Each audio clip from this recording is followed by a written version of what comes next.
হজ উমরার সফরে বেশি থেকে বেশি জমজমের পানি পান করুন। শুরুতে বিসমিল্লাহ, শেষে আলহামদুলিল্লাহ এবং কেবলামুখী হয়ে 3 নিঃশ্বাসে পান করুন।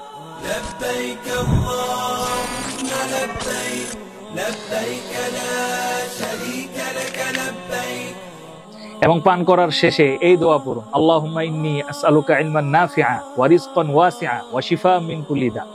হে আল্লাহ, আমি আপনার কাছে উপকারী এলেম, প্রশস্ত রিজিক এবং সমস্ত রোগ থেকে মুক্তি প্রার্থনা করছি। এবং হাদিস শরীফে এটাও এসেছে যে যেই উদ্দেশ্যকে সামনে রেখে জমজমের পানি পান করা হয়, আল্লাহ তাআলা তা কবুল করেন। এখন প্রশ্ন হচ্ছে, জমজমের পানি কি দাঁড়িয়ে পান করবেন নাকি বসে পান করবেন? তো সাধারণ অবস্থায় দাঁড়িয়ে বা বসে উভয় অবস্থায় পান করা জায়েজ আছে।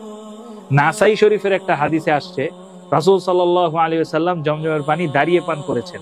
তো এই হাদিসের উপর ভিত্তি করে অনেক ফকিহ মুহাদ্দিসগণ বলেন জমজমের পানি দাঁড়িয়ে পান করুন।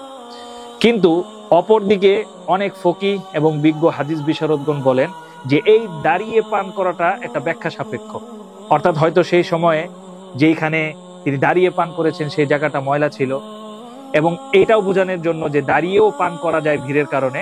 সুতরাং এই দুইটা মতই যেহেতু অকাট্য দলিল দ্বারা প্রমাণিত নয়, সুতরাং আমরা দুইটার উপরই আমল করতে পারবো, এবং যেটা যে যার যে সুবিধা সে সেটার উপর আমল করবে, এবং যেটা ভিন্ন মত আছে তার উপর আমরা আস্থাশীল হব এবং শ্রদ্ধাশীল হব। আল্লাহ তাআলা আমাদেরকে আমল করার তৌফিক দান।